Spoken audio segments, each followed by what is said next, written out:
Hello, we've saved you a seat. Welcome to Train Station at 8, a place to gather with friends and talk about music for a while, particularly video game music.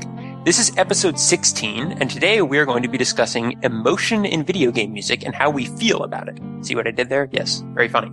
And joining me for that today is my brother, Steven. Hello, Steven. How you doing? Hello, Brian. I'm very glad I was able to talk you out of the idea of naming this episode 16, The Feels. Yes, I actually talked myself out of that beforehand, but hey, thanks. And special and honored guest joining us today is Mike Raznick. Hey, Mike, how you doing? I'm doing great, thank you. So you actually compose music for video games, right? Yes, I do. Absolutely. It's about probably about 90% of my work that I do. That's great. So, like, what's your background in that? How long you've been doing it? What kind of games have you scored so far? Well, I've actually been working as a full-time staff composer at a company called Somatone for over 7 years now, actually. So I've composed music to over 500 games. Oh, wow. And a lot of stuff in the casual world. And it just a ton of stuff. Everything from Farmville to the Adventures of Fancy Pants and things like that. I've done a lot of stuff for iOS, things for Wii. And then console games. Last year I worked on Ratchet and Clank Into the Nexus.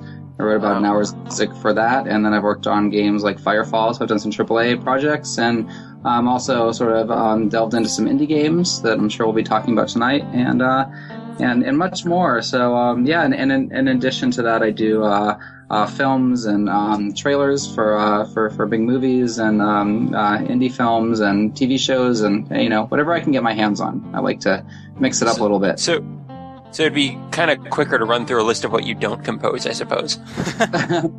Perhaps, but yeah, that might be fine. No theater. I don't compose for theater.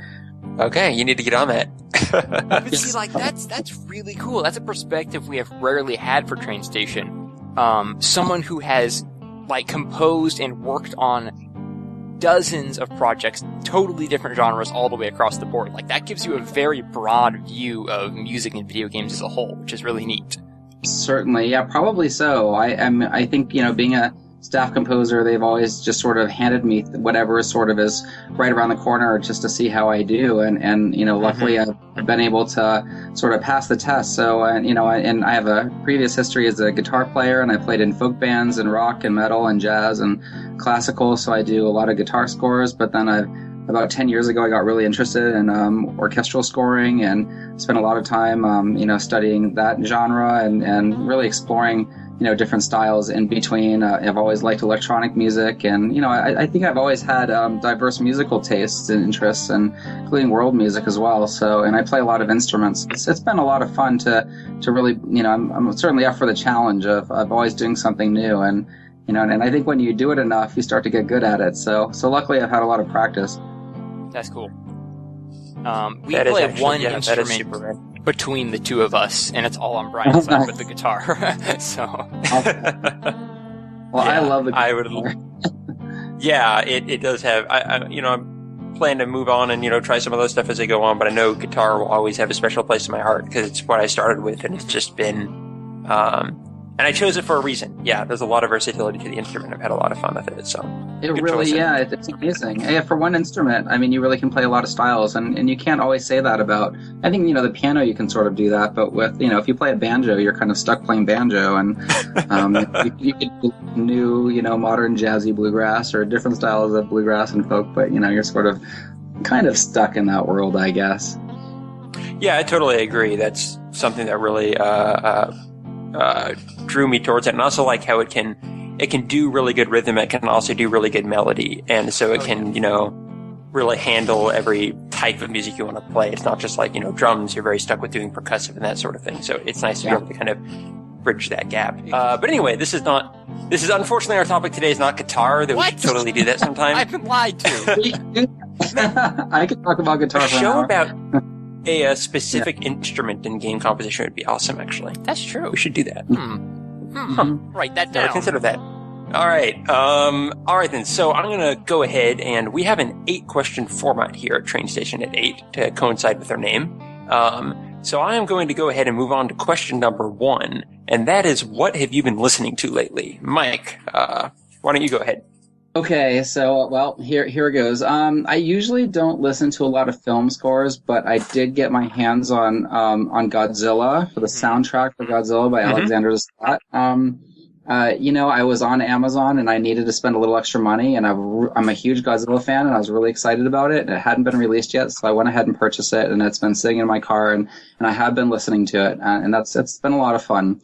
And then I'm also listening to Ralph Vaughan Williams' A London Symphony, which is one of, Ralph Vaughan Williams is one of my favorite composers. I really love his work, and A London Symphony, which is his second symphony, is really great. And then a couple of video game scores that I've been sort of involved in terms of listening, Killer Instinct by Mick Gordon, and also Yeah. Metal Gear, yeah, and then Metal Gear Rising by Jamie Christopherson, I think. And yeah, Right. and Yes. I'm really enjoying those two. And then finally, just to sort of round out the bunch, there's a classical sort of choral CD that I've been really into by Morton Lauridsen called Lux Eterna, which is really wonderful, really great, beautiful choral music. That sounds really rad. Like, what got you into that particular album? Or where did you hear about it? Actually, yeah, that one, I actually saw him speak recently, and he was just playing piano and singing and talking about the stories of how he wrote his music, and I've always, I love choral music. I actually sang in choruses when I was a child, but within the world of video games and films and that sort of thing, the choir is his sort of an important emotion, and so I decided to pick it up and just spend some time listening to it, and it's really, really nice. It's different. It's more like, it's not dramatic in any way, but in terms of just pure musical, musicality, it's very beautiful. Yeah, and it's nice to balance out the Killer Instinct and the hardcore metal music and stuff too. Yeah, I actually really enjoy doing that, where you can find two soundtracks that are almost polar opposites and sort of cycle between them. Just you kind of balance out the, oh, this is gonna be really topical, the emotional mindset that you're in at the moment. Right. Absolutely. That's cool. So, Steven, what have you been listening to? What have you been balancing your emotional state with? I haven't been balancing it very well because I've really just been down a Sega rabbit hole recently.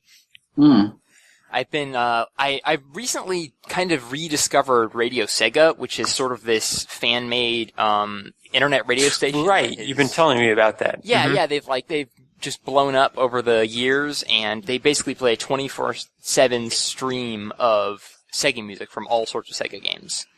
You can put in requests. You can just use a drop-down menu and say, I want to hear the theme song from Flicky from the Genesis, and then it'll be playing in 3 minutes. It's actually really, really neat. So I've just been having that on in the background while I do work on the computer. And it's just been brightening up my day consistently.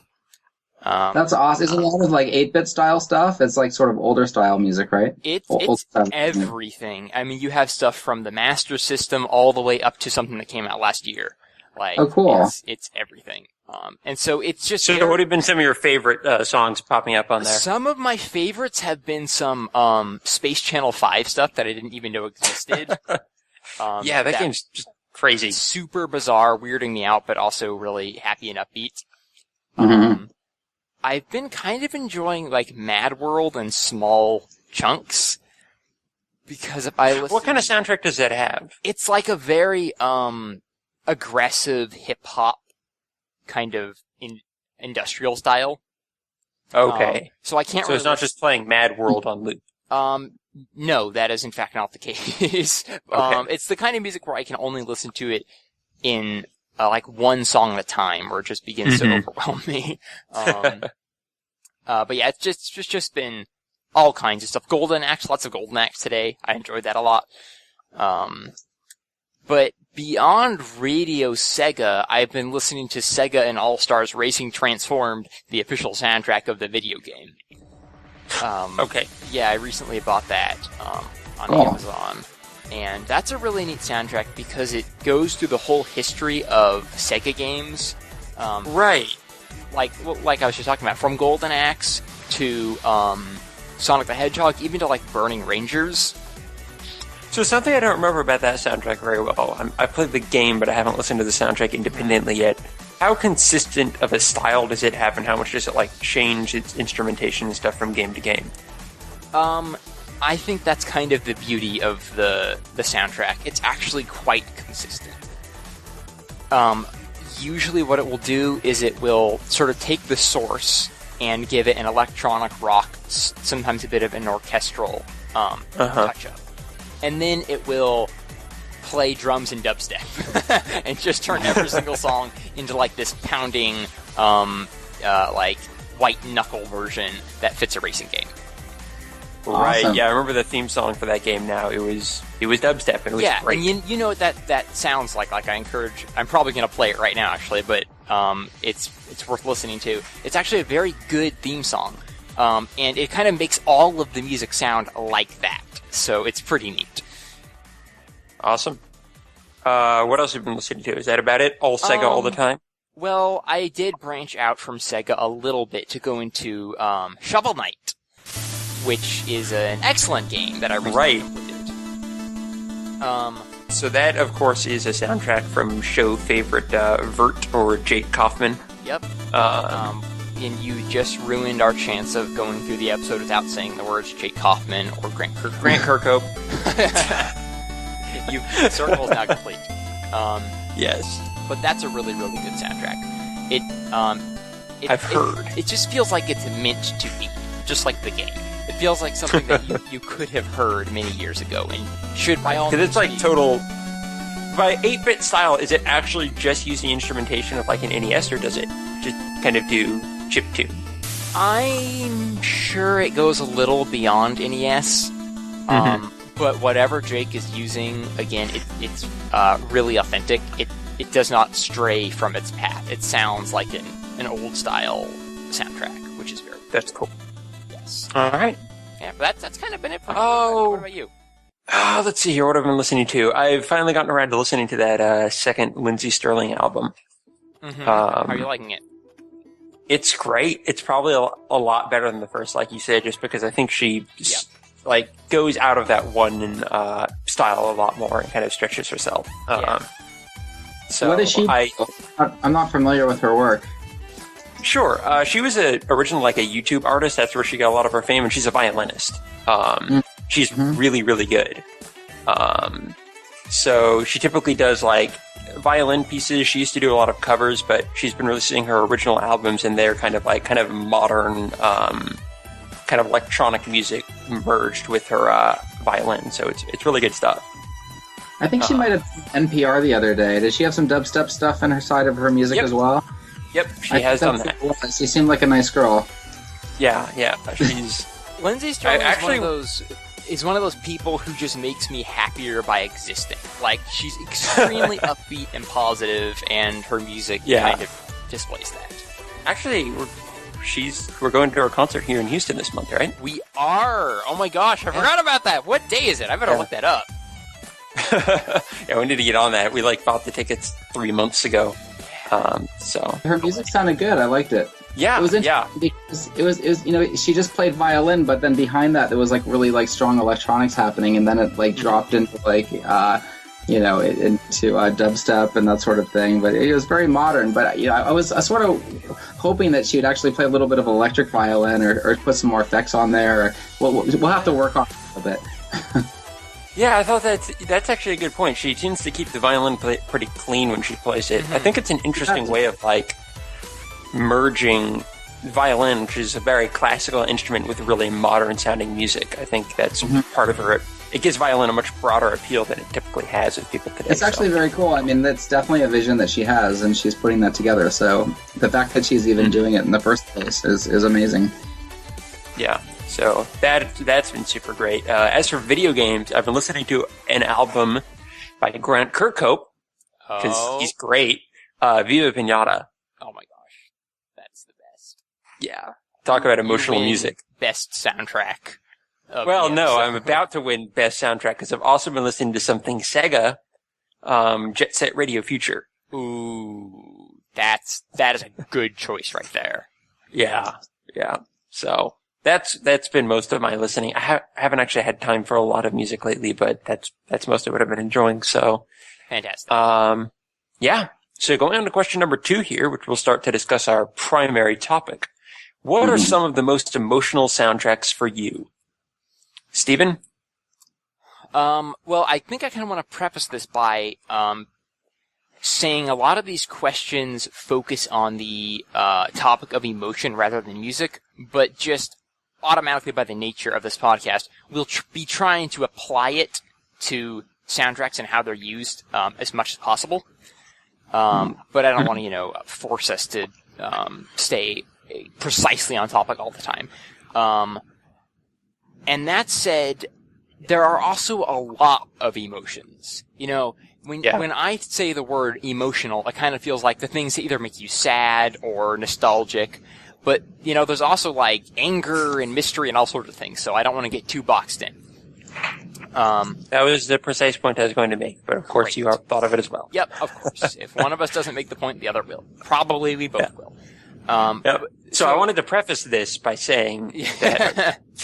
Before you preface that, actually, I tried to pick a variety of emotions and a variety of soundtracks for this. So my first one, and the one that I know is going to be on your list too, is Thomas Was Alone. Well, yeah. And for those not familiar, that is a side-scroller in which you play as block-shaped characters that have no detail beyond their coloring. And they are all on this journey trying to figure out what life is, essentially. And their personalities come across by the way they interact with each other and by the way they think and what they say. It's one of my favorite games that came out, what was it? Was it 2012? I believe so, yeah. 2012, I think. And the music is this phenomenal mixture of very nostalgic little dashes of 8-bit and a slightly symphonic rising electronic sort of arrangement that is designed to tug at your hopes and your fears and pretty much any emotion you could possibly have. So that really ranges the spectrum. It's one of the few soundtracks that I will listen to and actually, like, my entire mood will change and I will actually become uplifted or introspective or whatever the moment calls for. So, yeah, that's kind of the number one thing on my list when we're talking about emotions in video game soundtracks. Like, Mike, have you ever played or heard of Thomas Was Alone? No, I haven't. It sounds amazing, though. I definitely will check it out. It's called Thomas Is Alone? Thomas Was Alone. Thomas Was Alone. I will look into it. That sounds really cool. It sounds like the Lego movie, kind of. Weirdly, that's kind of a good comparison. Playing as colorful blocks. Yeah, it's one of the, a lot of people have emotional connections to, Limbo or Braid or some of those, really, hard-hitting, emotionally indie games.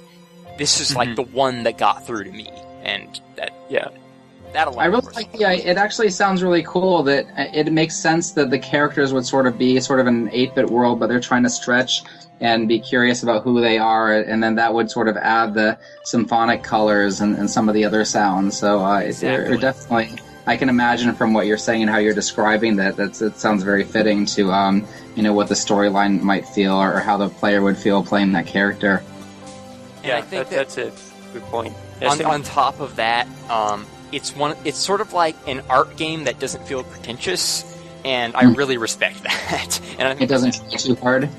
Right, exactly. And I think the soundtrack gets that across.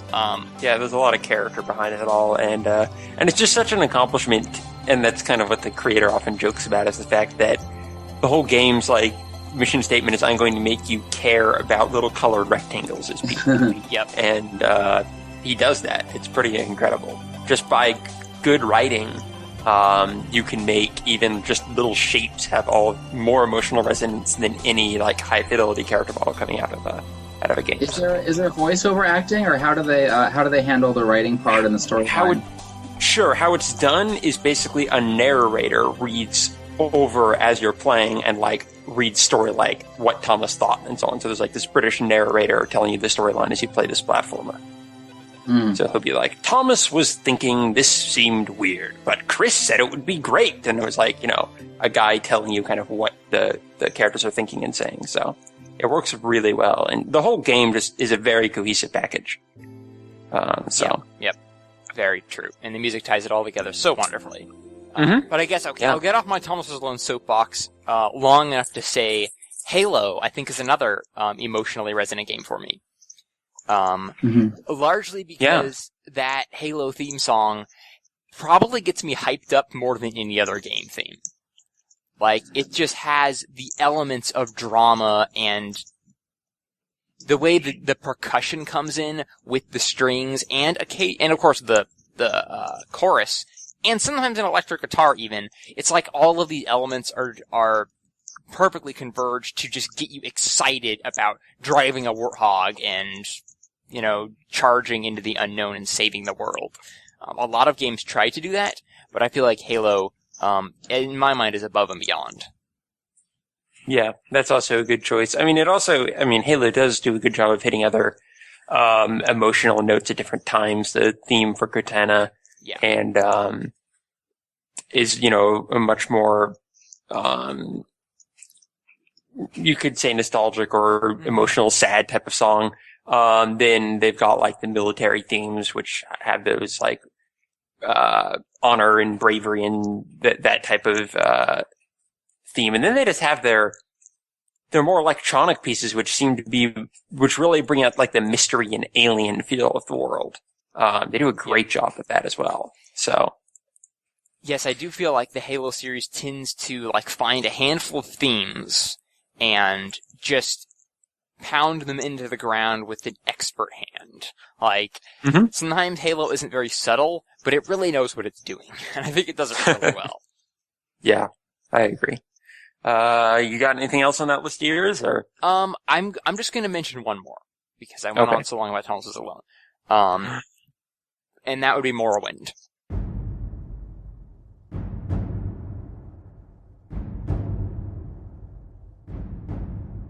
That's on my list too. Well, how could it not be? It's kind of one of the defining games for us. And that is a game that handles perhaps my favorite emotion from video games, which is wonder. And that theme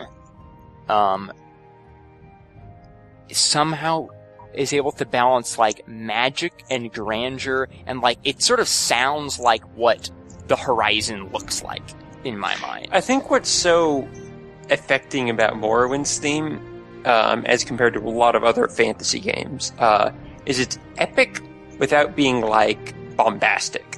Yes. It's epic in a very quiet and personal sense. It reaches its crescendo, but on the other hand, it's not like Skyrim's version of the theme, which is just like, you know, barbarian hordes chanting. Right, right. So it really does more try to get, instead of just like, look at how like big these armies are and what a vast epic conflict this is, it really gets a look at how broad this world is and the horizons that potentially you have in it are limitless. And that's really what that game got across. I completely agree. It's like that the theme song feels like it's your theme song, because it's like swelling and dramatic, but and like you said, in a very personal way, and that's very uncommon, and really just makes you want to explore. Yeah. Okay, well those are excellent picks. I approve. Thank you. They're probably half all of on which your were list. on my list. Yes. Half of which, yeah. Mike, what about you? Okay, here I go. These are, this may seem kind of generic, but these are the ones that really came to mind when I was thinking about this question. I really liked, here's the ones that I really liked. The Last of Us. Very good choice. I thought that was just an incredibly emotional and moving score, and I liked, I think, sort of all of these in a sense. They just have intimate moments to them, and I think that they're, and they deal in all the games that I'm going to mention sort of, you know, are on an epic feel, but also, I deal with really kind of like, you know, very human emotions. So The Last of Us I really liked. Journey, of course. which definitely has been an influential score for me. Yep. I liked Heavy Rain. Oh, Interesting. I'm not really familiar with Heavy Rain soundtrack actually.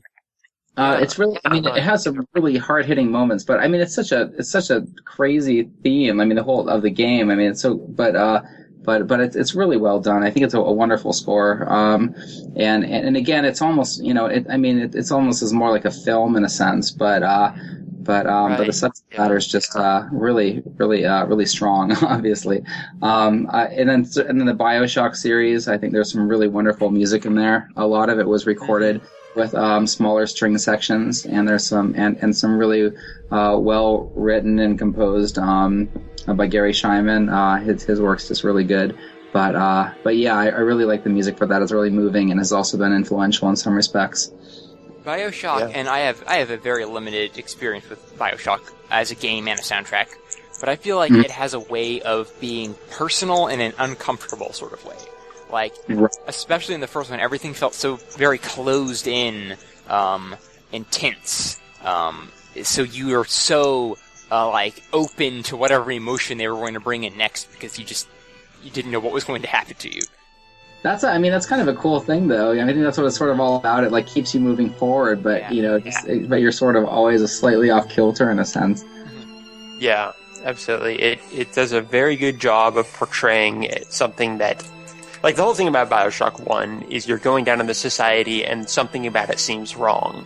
And from the second you see that giant statue as you enter the lighthouse, it's like, wait, what is this place? And I think the soundtrack does a really good job of, that dissonance from what you should expect from a civilization or what you're actually finding. I think this soundtrack does a great job of portraying that uncomfortability, as you mentioned, Stephen. So yeah, I agree. All right. So for me, Stephen, half my list was what you said, Shadow of the Colossus. Oh, sorry, Morrowind and Thomas Was Alone. I put Shadow of the Colossus on here and surprised you didn't have it. I mean, I had more that I didn't even mention, but I didn't think about Shadow of the Colossus for some reason. Right. I mean, it's prologue and it's epilogue, and a lot of the cutscene music hits that wonder that we talked about in Morrowind incredibly well. It's another one of those games that I think embodies a sense of mystery and a world that existed before you and will exist after you. Instead of just existing for you, which a lot of video games feel like.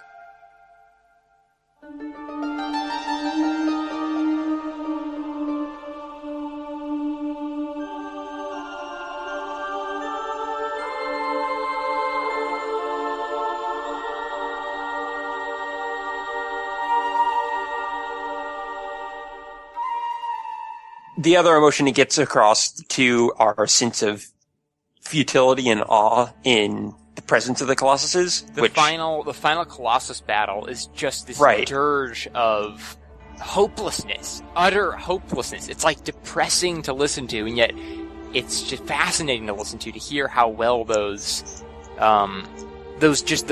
notes, they aren't quite discordant, but they just make you feel like there's no hope whatsoever.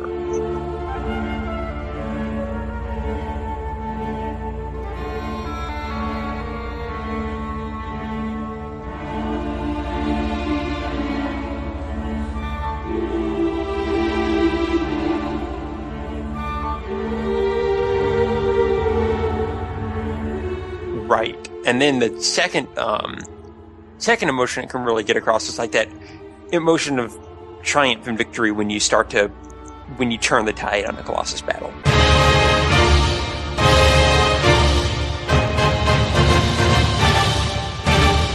Yeah. And it does that fantastically as well. So everything that score touches, it's kind of perfectly funny. brings to life. It's kind of funny how much it nails that very top and very bottom emotion. You're quite literally on top of the world sometimes, and then at other times you're just crawling in the dirt, hoping you won't die. Yeah, absolutely. And it's just such a fantastic game all around. It's so amazing that the score can meet the expectations that the game had put forward. So that one to me really just the soundtrack alone will get me more excited than pretty much any other soundtrack would. And the last one I had on here that you didn't was Super Mario 64, just because for me that's like the height of a nostalgic soundtrack. Oh yeah, which is one of the biggest emotions that games will bring forth for me. Just the castle theme and the title theme, and even the Bob-omb Fields theme. It's all just brings back like memories of first playing video games. So, and I mean, we talked about this very game on an episode all about nostalgia a while back. So right. I'm not surprised that you're bringing it up. Yeah, I completely agree. It's especially like that, the file select theme. There's just something special about Mario 64 into the music. Yeah, absolutely. I think the N64 Nintendo was really on their A game in that era, especially in terms of music. So, yeah. All right. Going on to question number 3 here. Are there any instruments that get to you in specific ways? Well, like you said, Brian, you wanted to have a podcast about specific instruments, so we can have a there you go. Right here. So how about we start with Mike? Because Mike, you play the guitar, so is that one that you would list here? Sure. Yeah, actually, guitar is one of the ones that I did listen. Let's see. How should we approach this question? That gets you in specific ways, that just affect us or emotionally in specific ways, I guess. Yeah, that's pretty much it. To clarify, are there any instruments that have a tendency to affect you emotionally in specific ways? Like, Yeah, I mean, well, let's start with guitars because we were talking about that. Yeah, I mean, guitars absolutely, and in so many ways. And, even as a guitar player, it's just, first of all, it's just amazing to pick one up and just to play it. I think that is the first thing that sort of always affects me is just how good it always feels, whether it's an electric guitar, an acoustic guitar, or a classical guitar. But yes, I mean, there's so many ways to use it. And, I actually just finished a project where I wrote like all flamenco music and Spanish music. And it was absolutely wonderful and incredible to kind of just play in that world for a week and just, write lots and lots of cues in that style and just sort of explore. And then, and then a week before that, I was working on, the TV show Duck Dynasty. And then I've also been working on Duck Dynasty, the video game, for Zynga. and wow. That's been also really fun because that's like a totally different style and it's, kind of sort of a Chet Atkins, picking sort of, Southern kind of thing. And sometimes in the way you can retune a guitar, for instance, and sort of play with it with a slide and open tunings is amazing. But then also getting into the whole thing of whether you're playing metal guitar or as opposed to classical or electric guitars. There's just so much. I think you could probably hit just about like any emotion. But I think the one thing that you can't is with classical stringed instruments. And that's really where I've been enjoying, working with and listening to as well. And I think if I really had to choose, one instrument that really moves me, not just in a specific way, but, in a more emotional way than probably any other instrument, I'd really have to choose, the cello. Yeah, I was thinking that one as well. That's really interesting. That was one of the few instruments, on my list as well. Mm-hmm. So what do you think it is about the cello, like, that moves you more than anything else? I think, I just think, I don't know. I would say the first time I really experienced the cello in a way that really moved me was, I was actually in Barcelona, Spain, not long after I finished college and I was staying at a hostel on this little street, kind of in the middle of the city. And it was like a Sunday morning and I was, just waking up, but there was somebody who was just sitting out on the street and they were just playing the most beautiful cello I'd ever heard in my life. And the way it was like reverberating, down the street, in this incredible European city was it really touched my soul in a way. And ever since then, I've really tuned myself into the cello and it's also one of my favorite instruments to write for and to work with. But, I think one thing that's so wonderful about it is I think first of all, the range of it is wonderful. I think, it's not too low, but its lowest note is very low. So it really, you feel it. Yeah. And I was thinking when that it gets into, and it doesn't get terribly high, but when it gets into its higher range, it it's just very, very, I don't want to say strained, but the level of emotion that that is able to convey in its higher range, really, it's just, I don't know, I don't know how to explain it, but it's the feeling. It's just very strong. It's really something. There's like a lot of richness and texture to the music because it's like, it's so low, but it doesn't get into like the bass area where it's starting to be a bass line to a song. It can still be the melody. Yeah. But often, like, my favorite guitar melodies, even electric, are the ones that are played low, but not too low. And the cello is like always hitting that sweet spot. Yeah, I think it has that sweet spot where it's really a melodic instrument, and you can do so much with it. I mean, some of the best players can, what they're able to do just, with their bow and stuff is incredible. And you can play it very, very fast. You can play it slow. You can, the fact that it doesn't have any frets, it's just capable of doing so much. And the range of it, again, you can go from low to very, very high in an instant. And, it's really a joy to listen to. And I think the possibilities of working with it are really, numerous. But yeah, I agree with that. It's that, and it's those low melodies, even like on a violin. I think that the very lowest notes of the violin are just some of my favorite, sounds. I also love those sounds when it's very low. It's like, it just has this depth to it, even though it's a small instrument. The guitar too, and a guitar actually has a similar range musically to a cello, but the low notes on the guitar in sort of a soloistic manner are also just very, very beautiful and have a lot of depth to them. I really do love that. So I think the guitar and the cello, to an extent, the violin certainly, and the whole string family really. The viola is also very beautiful.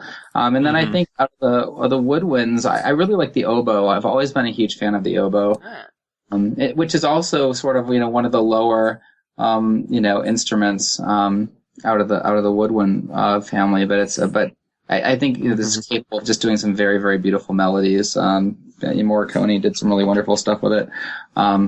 But yeah, that's a great one. Those are three instruments that I really enjoy listening to. Yeah, that is a good list. I quite agree with them. I was hoping, Stephen, that one of us would have our list would be a didgeridoo, an accordion, and a triangle. But I don't think we're going to get that list out of any of us. I would only put those on a list if they were all played at the same time. Then I'm in tears. Then you have the most emotional song. For a didgeridoo and a triangle at the same time. I don't, so. but I'll consider it next time. Maybe we can experiment. Don't forget the accordion. The accordion's great, actually. The accordion's a really cool instrument. Yeah. I used to be one of those heathens who dismissed the accordion, thinking it as a goofy instrument. I did just use it as the butt of a joke. You sure did, sorry. Brian. You're I'm a heathen. This myth about accordions. But throughout the years, I've learned that it can actually be very lovely. To be fair, so can the didgeridoo. Well, I think Rayman has taught us that. Yeah. But yeah, accordion's good. It's not on my list, but hey, if anyone wants to have a podcast about accordions, I'm on board. All right, I'll get right on that. Very good. But Brian, what did you have on your list? Well, I didn't have a specific list written out, but I had some stuff in my head. Oh, what? Because I have something I want to mention. All right, go ahead. Okay, well, first of all, I think my favorite instrument might be the human voice. That's cheating. I know it's cheating. But I was gonna mention. Are you talking about like beatboxing? Sure. I guess I can get down to some beatboxing. Yeah. And to be fair, right next to the human voice on my document, I have in parentheses, all in caps, cop out. So I'm well aware. But another, I think, undervalued instrument that almost always gets to me if used correctly, would be the bagpipes. Ooh, that's a good point. If you can play some proper soaring bagpipes at the right time, then that just with a didgeridoo. Hey, no more didgeridoo jokes. I'm bearing my soul here. The bagpipes can just reach right into the heart. I don't know what it is about them. There's something so majestic and harsh in a good way, I guess I'm trying to say. It's. Oh, I agree. I absolutely love when bagpipes are. I mean, another thing that's so great about them, and I think a reason I'm tend towards them, I just love like the composition of Celtic music, like not just the instrumentation, but like when I just love the style of Celtic music, and that's often what bagpipes are used for. So that's one reason for my love of the instrument, is because it goes along with that music style that I love so much. So that is true. I feel like bagpipes have to like just give it all up. Just like you can't just kind of play a little. You can't play soft acoustic bagpipes. Exactly. It has to be heartfelt, or it's just noise. You're not going to hear smooth jazz with bagpipes. I swear. With all the air that it takes, I don't think you can play it quietly. Exactly. That's a good point. Yeah. So yeah, that's a good point. Any others on your list, Stephen? Not really. Just the cello, which I love to hear it played deep and ominous. It's one of my favorite styles for it. But yeah, that's kind of what I got. All right. Question number 4.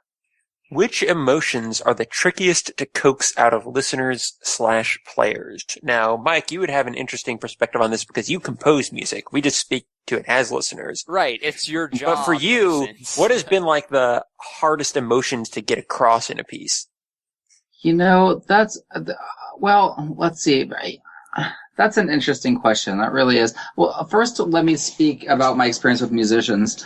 And sure. Usually if I'm writing a piece of music and I work with a musician, I think the way that I've been successful with it is to talk to the musician in terms of the emotion. And because I think we all share, we all understand what an emotion feels like. So rather than try to talk about it in a musical term, I just tell them, I'll tell them what's happening in the game or the story or the movie. I'll be like, well, here's what this person's going through, and here's how they're feeling, and this is the feeling that I'm trying to get across. And then usually they'll think of their version of that, and then they'll be able to do that. And I think that's usually that's where I've been successful. So, and then it's usually not such a problem in a sense. But yeah, I don't know. That's a tough question in terms of, the trickiest to coax out of listeners even. I mean, to write for somebody, or how would you describe that as a listener? Let's say, sometimes in a story of a game, it's pretty obvious they want to get a specific emotion down for a song they're writing. Like, in The Last of Us, they wanted to get across the emotion of, loneliness and that stark reality of what the world was like. So when you're writing a piece, often you have in your head, I would imagine, like what you want the player to be feeling. So has there ever been like something that you want the player to be feeling, like anger, or something that was really hard to put into music compared to other emotions? Yeah, that's interesting. I think that, I don't know. That again, it's still, it's a tough question. Often there's definitely been times that I'll get stuck, while trying to write something, and I'll sit there and just play around and write 10 or 15 versions of something until it feels right. And a lot of times I think one of the most difficult things to be able to do is to write a really good melody, in general. That's memorable. That really, captures whether it's something happy and then I think once you come up with a good melody, you can manipulate that melody to have lots of different emotions. And I really think that's, so I would say it's more in the sense of really coming up with the material. And then from there, a lot of it oftentimes is just playing around with different orchestral colors. And I think whether it's, brass, you can create regal sounds or very dark sounds, and strings can do just about any emotion. But yeah, I mean, something I probably struggled with more in the past, not too much these days since I do so much writing. And I've had the chance to really struggle through all these things and, and figure them out. And, and sometimes it's just a matter of finding examples where somebody else has done it and then sort of analyze, well, how come that worked? Or how did that how was that effective in coaxing that feeling out, and then sort of, then going from there. But yeah, I don't know the trickiest. Maybe, certain feelings of, I think, I'd say sometimes it's harder creating happy emotions than it is, at least for me. I totally agree with you. Yeah. I mean, the first thing I ever did when I started working with, computers and music was really creating dark sounds, and even on guitar and stuff, it's always easy to create dark, scary, boding stuff. And, Yeah, I feel like if you just play a minor chord, you're playing a sad song, and it sounds good. For some reason, it's a lot harder to get a good, cheerful melody out. Right. Yeah, I mean, because it can be so cheesy. So how do you create it, to have maybe a happy sound that sort of has some depth to it, or, I think that's oftentimes a little bit trickier. Grant Kirkhope, excellent example of someone who can do that. That is super true. And Vert, so. Of course. Jake Kaufman, Grant Kirkhope, Grant Kirkhope. Okay. I'm just saying, they make good, happy music. If we say their names enough, they'll come on this podcast. Other plug that we always want to mention is Jun Sano from the Sonic series. He does a fantastic job. Exactly. People will call that cheesy, but I think you know what? Speaking of that, this reminds me of a specific example. There was a song from Soul Calibur 4 that I just loved. Which one? I think it was the one that plays on the giant chart that connects all the Oh, you're talking about the one you listened to 2,000 times. No, I'm not. Oh, that's totally the one that played in the chart. What's the one that maybe it plays on the art screen? It's some menu or something. Yeah, you're thinking of that one. Extremely emotional. And that one sounded like a movie to me. It did, and I remember showing you that song and saying, "Isn't this just heartbreakingly wonderful?" And you're it kind of sounds like the end of a Hallmark movie.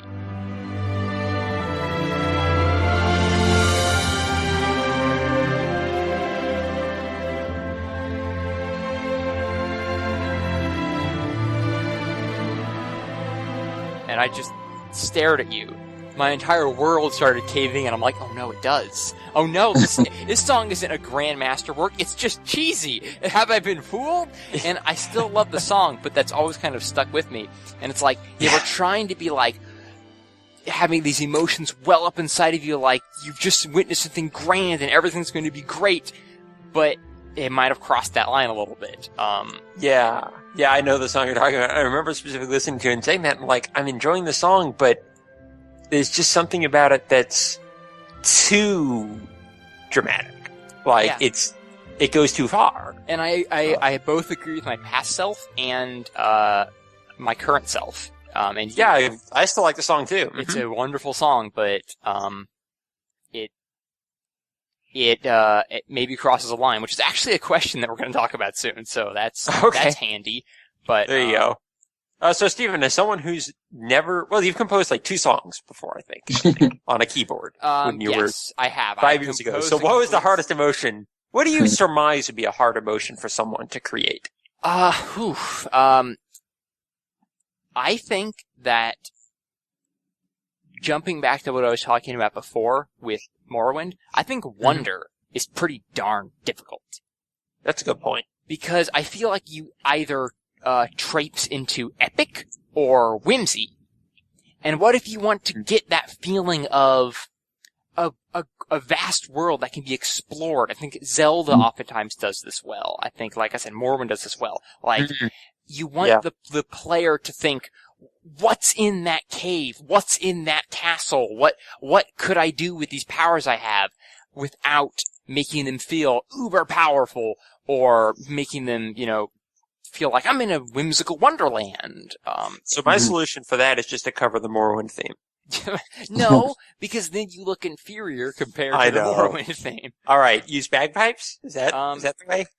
I think you'd get kind of epic if you started using bagpipes. No, I know what you mean. And I think a lot of Western RPGs fall into this trap where they're either super somber or they're super epic. And they're not good at hitting that in-between of really encouraging exploration and wonder, like you said. And I don't know how either of you feel about the Harry Potter soundtracks from John Williams. I've only heard them. Those are some of my favorites of all the movie music, really, of all time. I've spent so much time listening to the soundtracks, and there's some really wonderful stuff in there. They are very good, and I'm not really sure what John Williams was attempting with them. I feel like he was kind of going for wonder, but it also has a very fairy tale whimsy to me. Mm-hmm. So I think that's true of the books, though. I think it definitely is. And that's kind of what I mean by the kind of whimsy aspect. To be honest, I'm not a big fan of that style of music. I appreciate the Harry Potter scores from what I've heard, but I tend to steer away from that kind of... Also, Danny Elfman, I feel, kind of has that he did Fable. Yeah. Yeah. I think Danny Elfman actually sort of helps define that whole style. Actually, the whole thing of wonder, I usually think of in if you ask me to compose something in the style where you were saying there's wonder exploration, there are certain kinds of chord progressions that I would use that would be maybe different from a normal like Western or pop song where you have like 1-4-5 type progressions, but usually where things move in thirds and if that makes sense to you. And Danny Elfman that's really where his style is, but where the music keeps sort of pushing to what feels like another plateau rather than kind of just going somewhere and then coming back and that kind of thing. And I think that's a lot of it, or changing instruments quite a bit. Yeah, that's really interesting. It's like this feeling of constant progression or movement or cresting another hill. Yeah, where you're always sort of landing in a new plateau rather than coming back to the familiar. And I think the other thing too is also coming up, with musical themes where maybe it's not such a strong theme that it's so familiar. It's more like maybe plays with you a little bit so that there's sort of an idea of a theme there, but then, it kind of keeps pushing you to listen to more to see, I think, you can kind of, like maybe a more meandering theme or that kind of thing. So there's ways of, I think, accomplishing that, but it's all about, again, like kind of creating that emotion. Like if you keep pulling people back to the familiar, then it's not wondrous anymore, right? And in a sense. Exactly.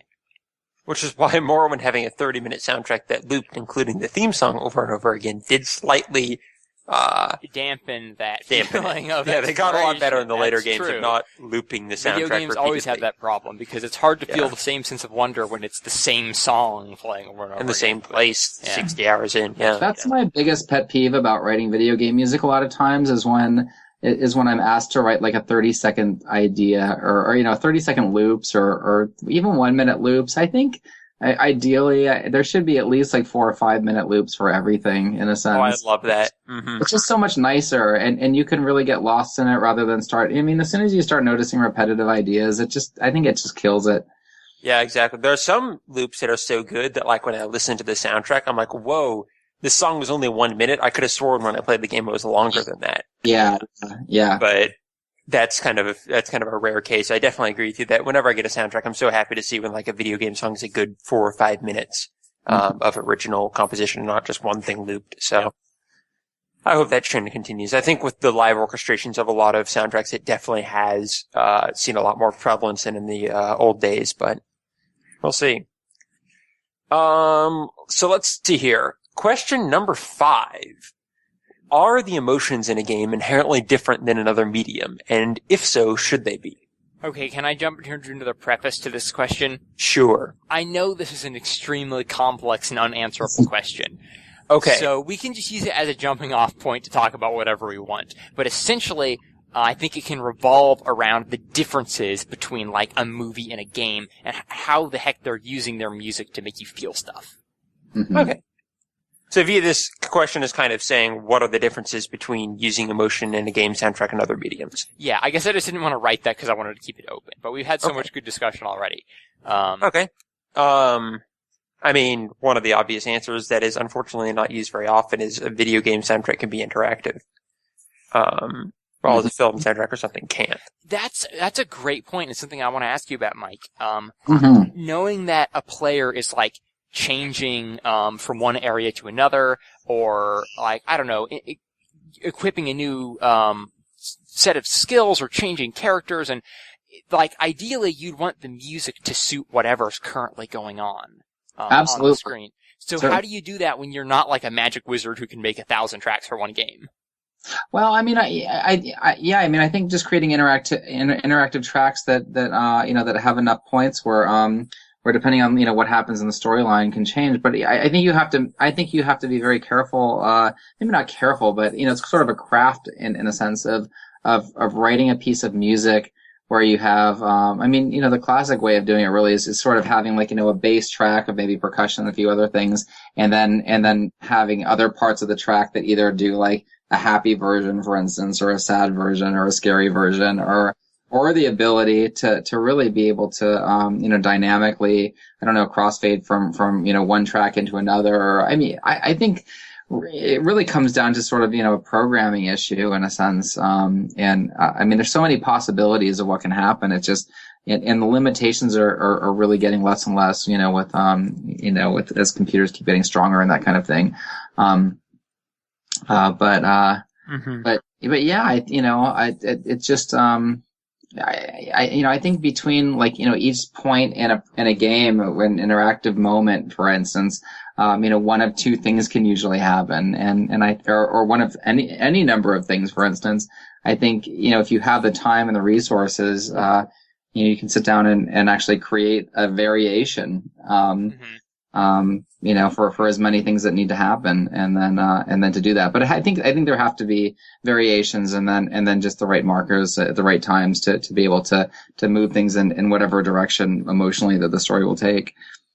Yeah, and like to jump off of that, in a video game compared to, let's say, a film, the he or the she, like the main character, becomes I. Like, you are the person in this game, in most cases.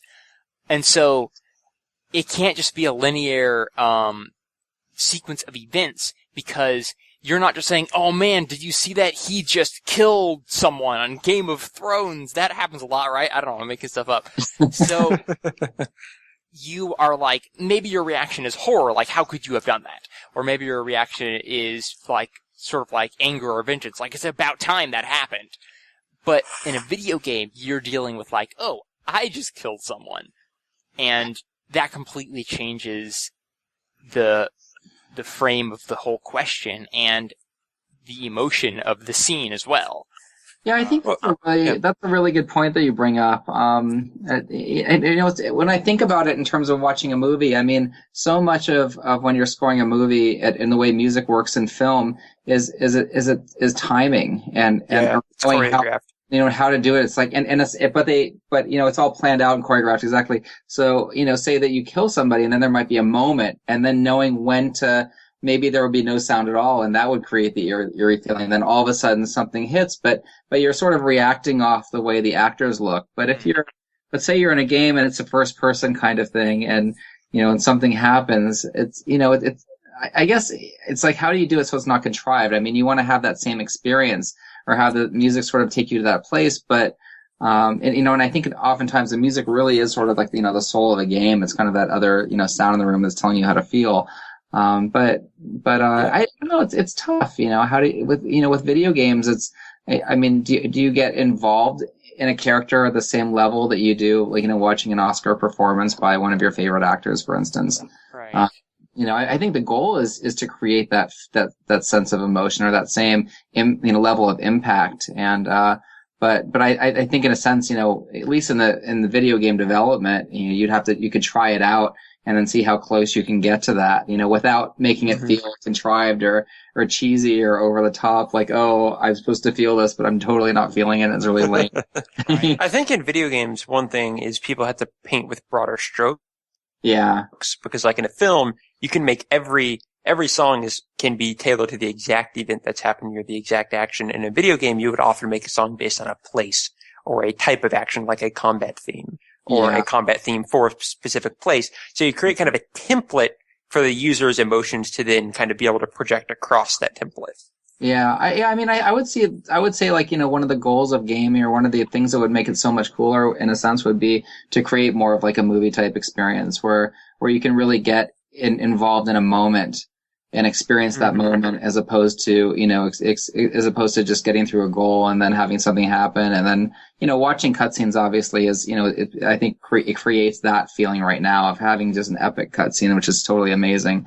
Then you get that movie experience. But if you could have a gameplay experience where you're having, that kind of, level of emotional impact and really getting involved somehow, that would be really something.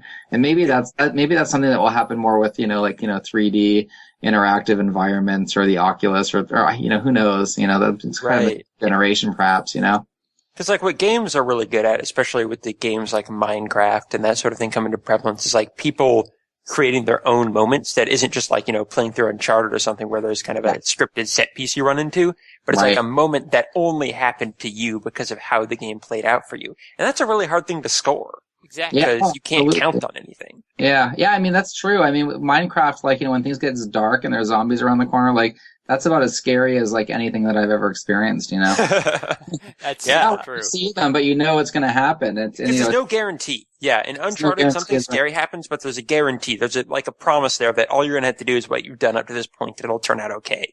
In Minecraft, there's none of that promise. Things can go horribly wrong, and you don't have the game holding your hand. So, really interesting. The example that jumps to mind for that, for me, is not music related, but I would not be scared by watching The Empire Strikes Back when I was a child. However, playing through Yoda's stories on Windows 98 or whatever we had, right?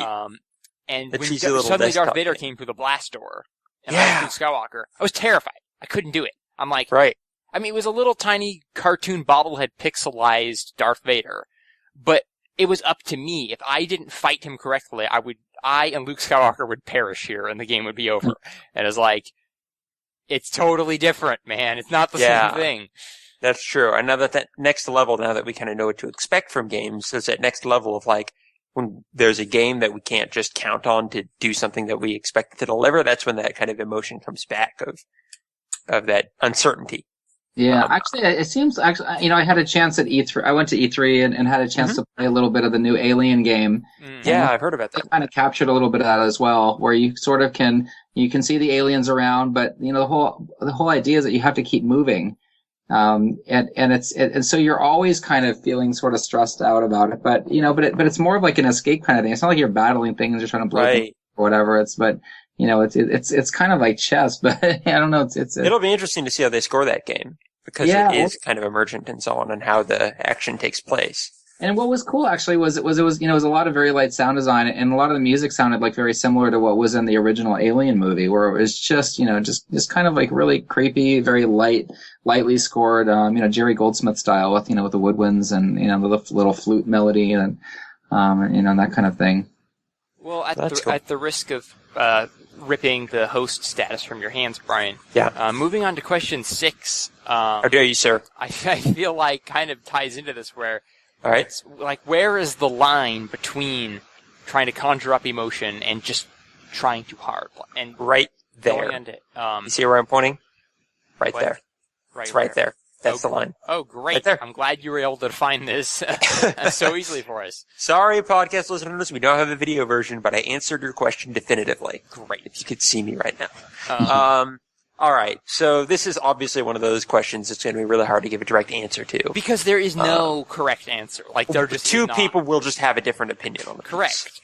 But what reminded me of it was when you were saying how the Alien game was very kind of minimally scored. And I feel like very often a game will try to scare you by making loud and sudden music that has sharp strings.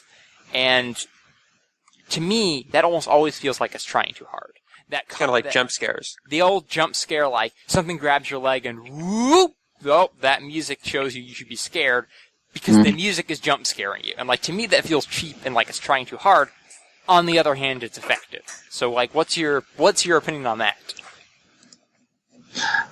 I think that's really true. I think a lot of video games actually are, people get excited about, big epic music or there's, I feel like a lot of times, even clients that I work with were asked to, I would at least, maybe it's my perspective, but I'm much more of a minimalist in a sense, and I really appreciate having much less, and then it just gives more dynamic range to actually get big when it really needs to be. But I think I would appreciate, hearing, much smaller, like smaller ensembles or smaller sounds inside a lot of games instead of getting so big all of the time. And then letting it get big when it's appropriate to get big. But yeah, I think a lot of it is, I agree, conjuring up emotion, I think, in terms of trying too hard, I think people just, a lot of developers, a lot of games, the music is just very much over the top. And I think it can be in a sense. Music, as opposed to film or other mediums, music really, does drive the experience and does sort of get the adrenaline rush happening and stuff in a lot of games. And I think that's, really cool. But, But at the same time, I think music often doesn't have to be there all the time. I think in a film, for instance, there's a lot of moments when there's not really any music at all, and I think that can be very effective in games when you don't have so much music all the time. That's totally super agree. true. Like, imagine if you're playing an action-heavy game, like Zelda. I think Zelda does this. And all of a sudden, the music or the atmospheric sounds stop, and you realize the room you've just entered is deadly quiet. Oh, it often does that before a boss appears. Yeah, and suddenly you feel uneasy immediately. Yeah. Far more than they could have portrayed with like some scary strings or something. Right. Mm-hmm.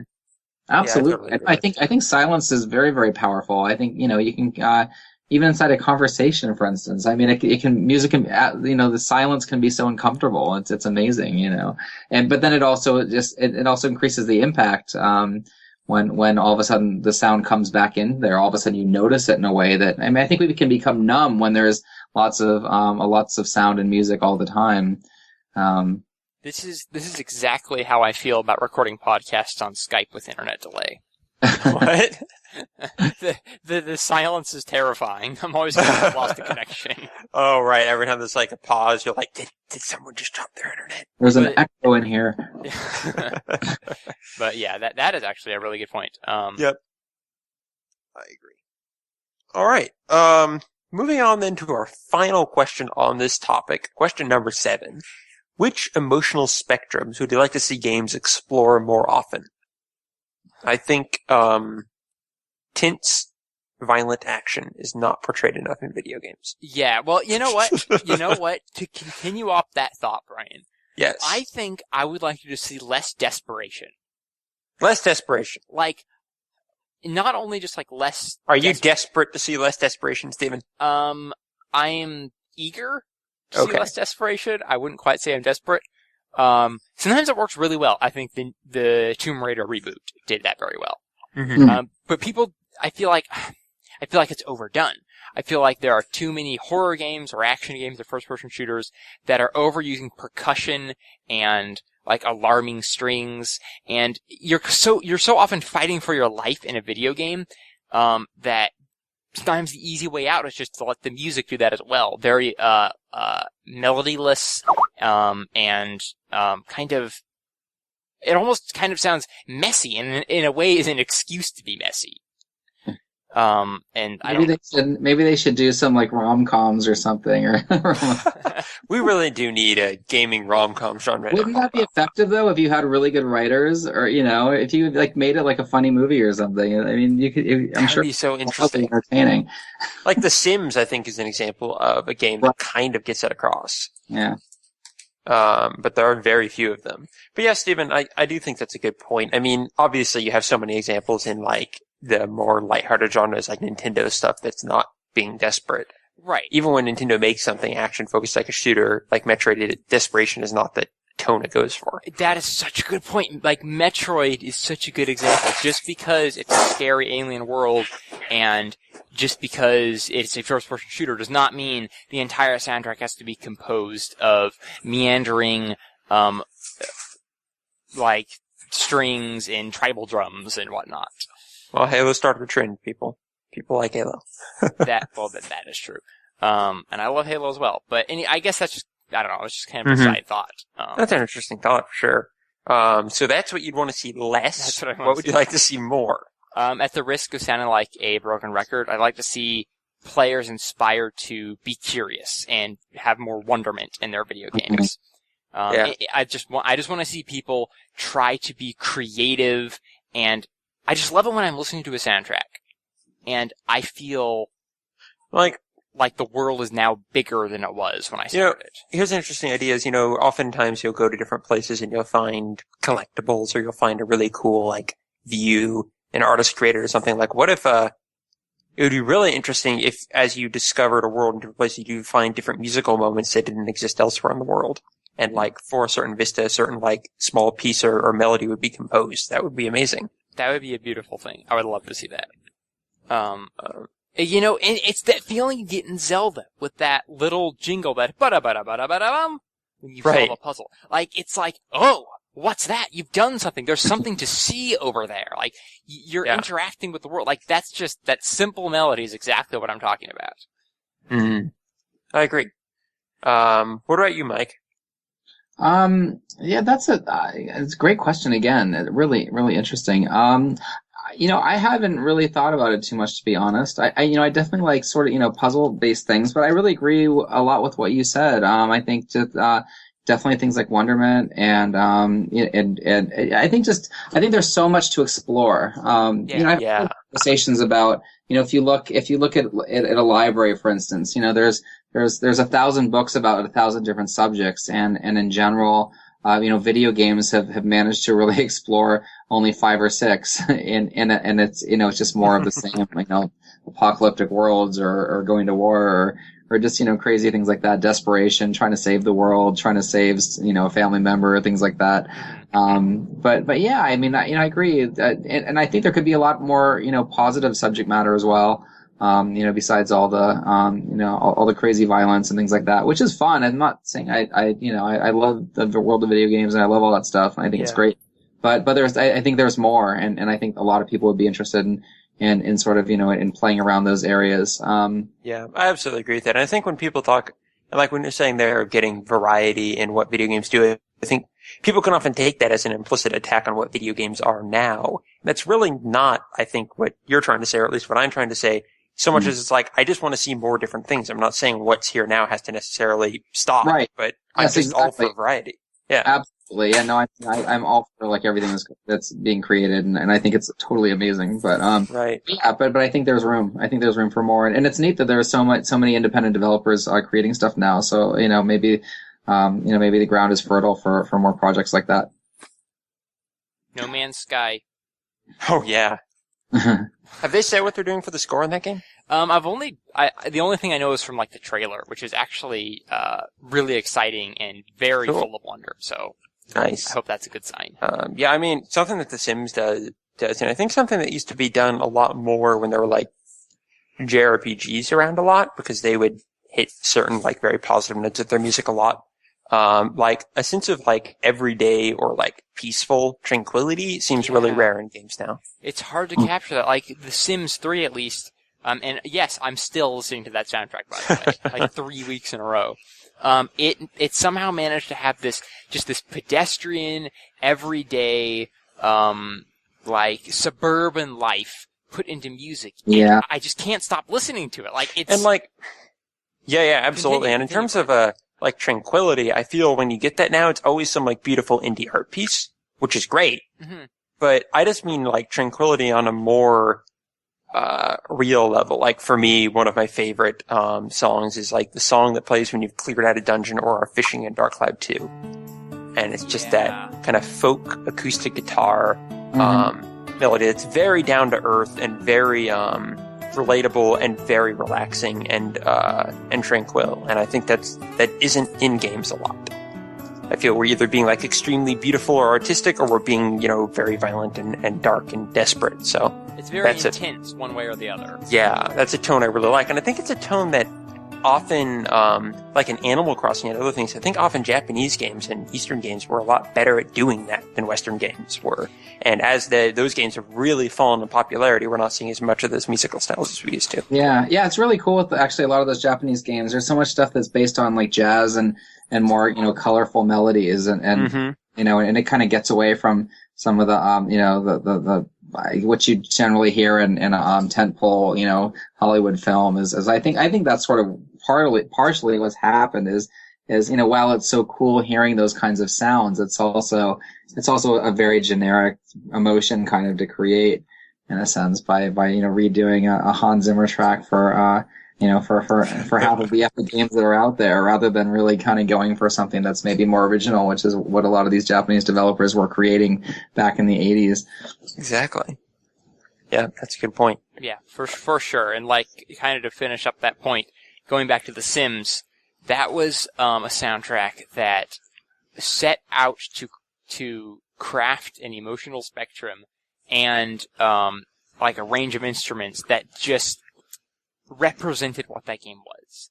And it didn't really sound like anything else, but even though a lot of people probably don't even notice new music, and it took me a long time to notice it because it feels so natural and simple and fluffy.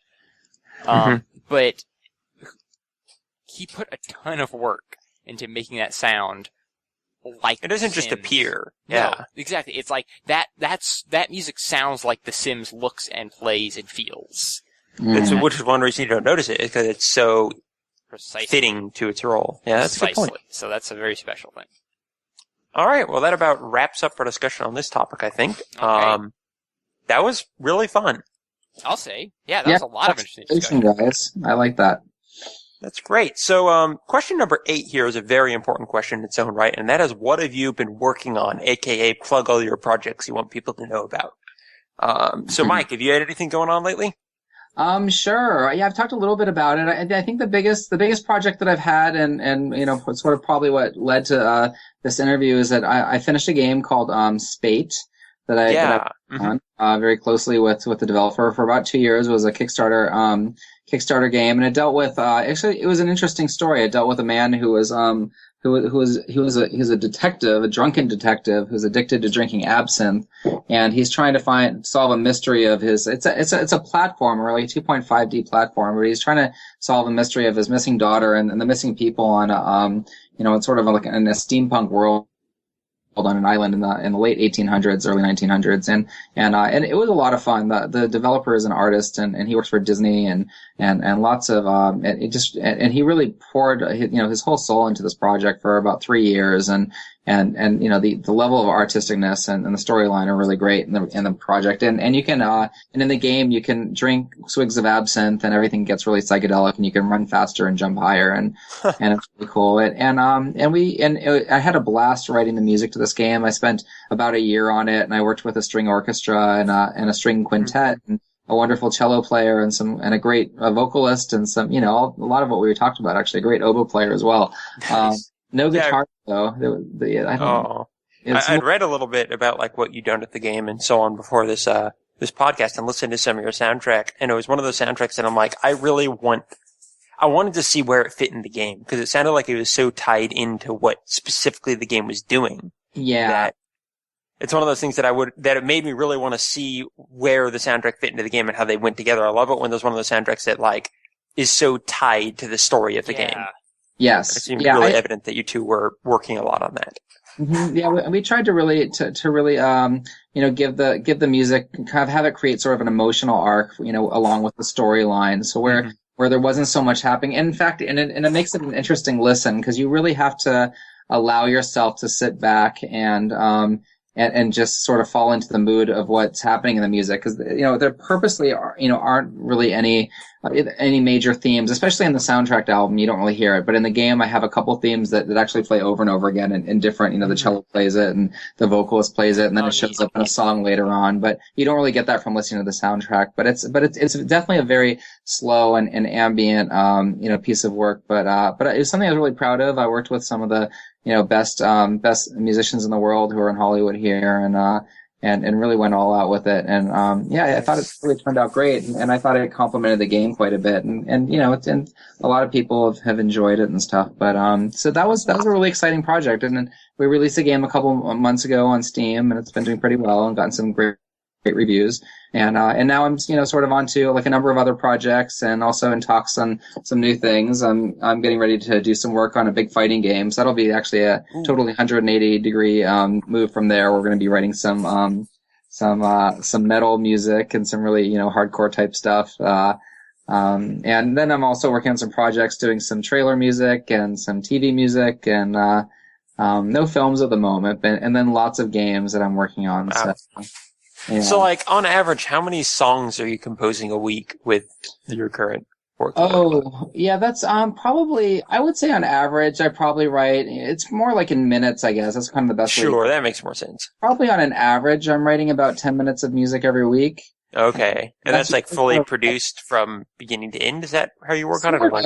Yeah, it sort of depends. I'd say, like, a lot of the game projects I work on, there will be about maybe 5 to 10 completed minutes, and then the TV projects I usually work on, I usually have about a week to write about 5 or 6 minutes of music, but then other things like trailer music where, where you're making it sound really, really great and doing lots of revisions. Sometimes I'll go on and off on one piece, or maybe I'll have 3 pieces kind of going on and off for a month or two.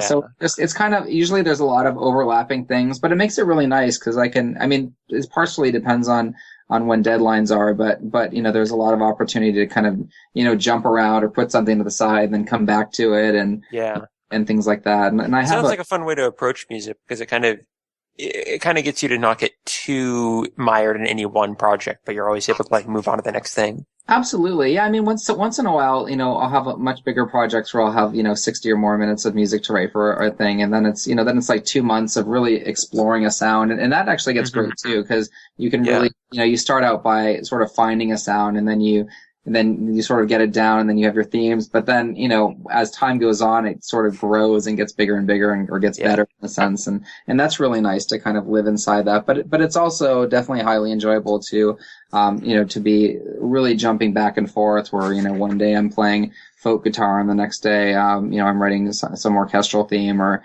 doing some, metal work and, and hiring musicians or things like that. And so, that's great. So, yeah. That's really.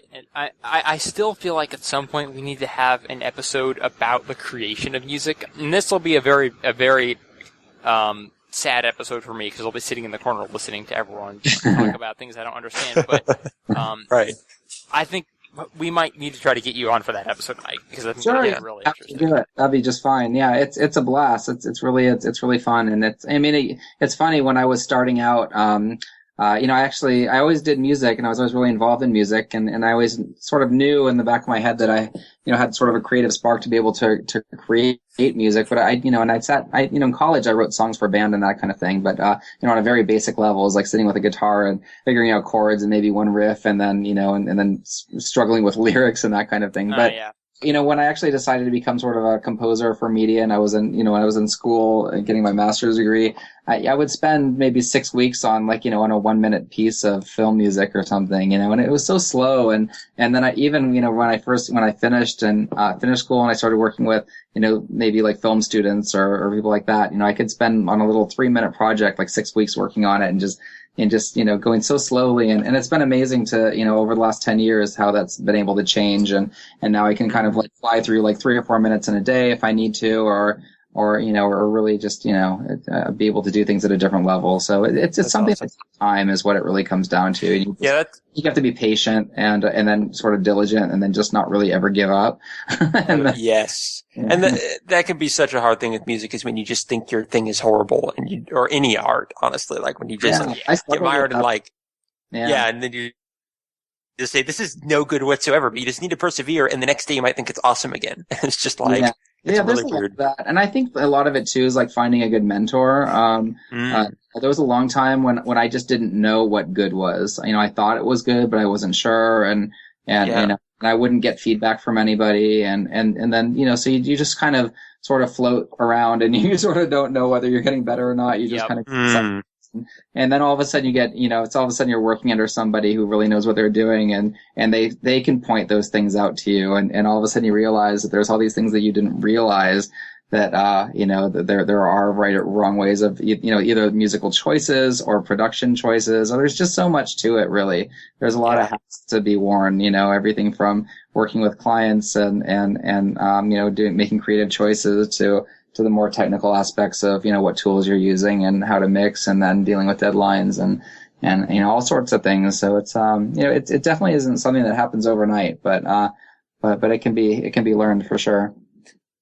Great. That is very rad. Yeah, I definitely want to get on putting that episode together. That and the episode on bagpipes. We will work on that. All right, Steven. So what's going on with us? I think we got to ask one more question of Mike, though, which is where on this great grand internet can we find you?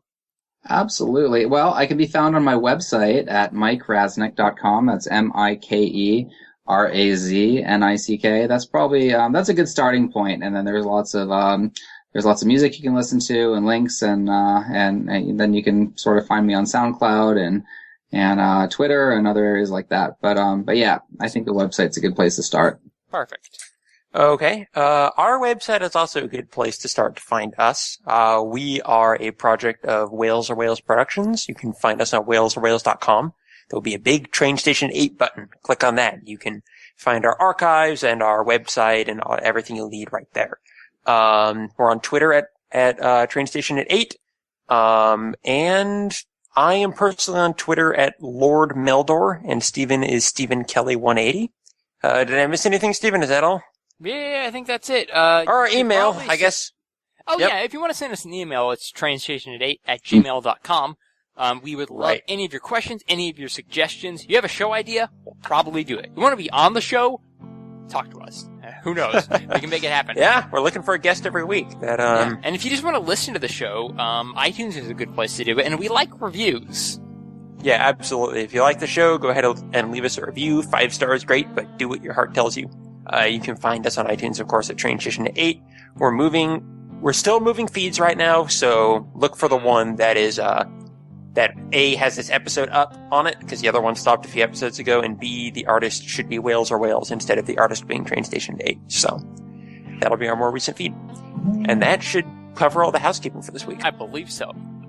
Alright, we will see you all next week, and until then, say goodbye to the monkey porter.